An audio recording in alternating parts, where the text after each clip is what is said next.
Hello, everyone. I'm Susan Nash at AAPG, and I'm really happy to have the opportunity to introduce you to Michael Rains, who is the president of Mars Exploration and Energy. He's here today to talk to us about CO2, geological storage, CCS, and also use of CO2 in the oil field, which is often known as CCUS. So, Michael, what would you like to tell us and talk to us about today? Hi, Susan. Thanks for the introduction. Well, I'd just like to go through a few little things about what is CO2. We hear a lot about it in the news, especially for atmospheric CO2 and its implications for global warming or climate change or global cooling, anyway, impacts on the Earth. So I thought maybe we could just talk a little bit about CO2 in general, and then give a place for people to go get some more information later if they're interested in that. That sounds great. Okay, thanks. Let's get started here. What I'm showing here in this slide is an illustration by John Caldy, and it's talking about all the different anthropogenic sources of CO2, or CO2 that is man-made. Of course, there's also natural accumulations of CO2. Places like Bravo Dome in northeastern New Mexico, McElmo Dome in Four Corners area, Sheep Mountain in southeastern Colorado. But this image that John put together for us talks a lot about where CO2 that comes from human activities is. Gas processing, power stations, coal plants, cement plants, ethanol plants, all these kind of things are sources of CO2 that have gotten a lot of attention recently. We can gather up these CO2 molecules from these different processes and capture them and separate them from their other gases, compress them, and then make them transportable where we can take them to either an oil field or an underground storage site and use them or sequester them, as it's called, to get them out of the atmosphere. So I thought I'd just go through a little bit of that, and then again talk about where people who are interested can find more information. That's perfect. Okay, well, there are a couple of things that have been done for a long time. As a matter of fact, the very first commercial CO2 project in the United States was from gas processing, where they set off the CO2, captured that, and shipped it from the Val Verde Basin in southern western Texas up to the Permian Basin and used it in the Saprock oil field there. So taking CO2, putting it into an existing oil field is called a brownfield.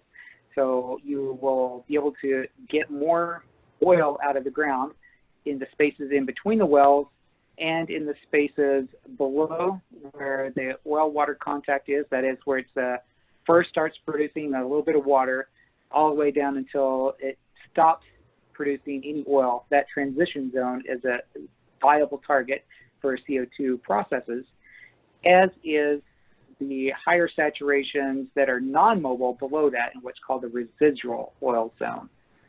So you have a oil field, you think about that here, and you've got the traditional main pay at the top usually, and then that transition down into the residual oil zone below that. So that CO2 is targeting things that you bypass here in the main pay, and then also targeting some of this lower saturation area where it's got a lot of water and otherwise would be locked up or blocked. But there's another application for that that's become popular recently, and that's called a greenfield. A greenfield is going into an area that has no existing infrastructure, no main pay zone, but it does have a residual oil zone and or a transition zone. It's just too low quality for a traditional oil field to be developed. And you can use CO2 to access this oil that would normally be unavailable for human consumption. Oh, that's really interesting. So thank you. I put together a little poll, and we'll see if we can launch it here. I don't know if it, well, anyway, I was going to ask, where do you think see this will be most important in the world? Which region? I think this greenfield has a great application in the Permian Basin. Oh, nice. I think possibly California. Because what we're looking for in these greenfields are areas that have relatively good porosity and permeability. It's just that the saturations are too low for normal oil field development. So places that are already highly saturated with oil in general would be able to triple or quadruple their aerial footprint with these zones that are just a little bit too low to have enough accumulation for a conventional oil field. Oh, that's really great. So it turns something that was formerly unproducible into something that's producible. Yes. That's nice. Well, thank you, Mike, and this is great. And I'm really glad that AAPG is planning, that you're organizing a short course and also special sessions at our annual convention and in other arenas. So it's fantastic. Yeah, we have this not just for oil field use either. We also have it for this little bottom section called the description over here, which is storage. So that's going into something that you're not going to get any oil out of, but you are sequestering CO2 in the ground. You can do that with existing well fields. When you're done with whatever usable oil you can get out of that zone, you can turn that back around and use that for storage. But you can also use areas that don't have any hope for producing something for the energy sector. It could still be used for sequestering CO2. That'd be a saline formation. You need to have something that has secure seals, large volumes available, preferably at lower pressures so that you can store a lot without risking pressuring up the horizons. And of course, if it's closer to an existing source, it's easier. That's great. They have a little bit different issues than we do in the oil field. And the main point that they want to do with the CO2 in the sequestration world is take CO2 emissions that have been vented into the atmosphere and store them in a permanent manner, permanent being in the 10,000 year sort of range. Mm-hmm. They also have a little bit different situation in what to look out for. They have regulatory concerns that are different than the oil field. Like who's going to own that product once it's in the ground? It's a liability on the surface, but if it's a product in the future, it takes ownership of that. It's the mineral owner, is it the state, is it the federal government? And then, of course, what if something happens with that? Who's liable? The operators have to have some bit of security to be willing to work with this, so they need to set some of these in stone, so to speak. And then, of course, operating on a daily basis, who's in charge of that? Is it going to be the federal government, or will states take primacy in certain areas like they do with oil fields? Some of the technical challenges they have are similar to ours, and some are different.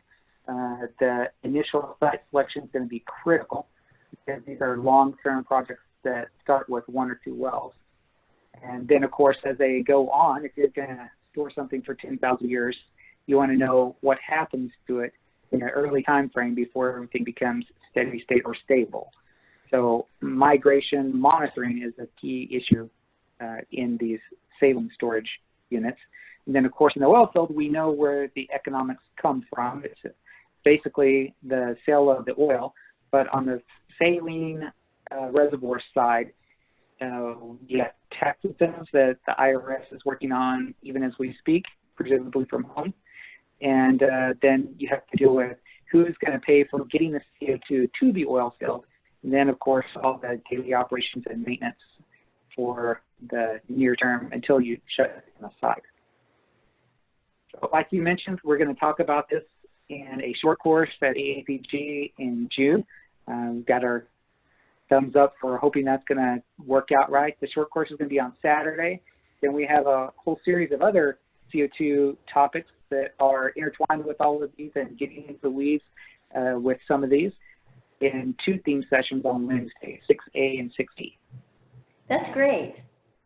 Well, thank you. I really look forward to it, and thank you for this like rapid overview that's very thorough and concise. It's just great. Thank you, Okay, Mike. thank you. I look forward to it. Okay, yes, hope to see you in June. Thank you. Yeah, thanks.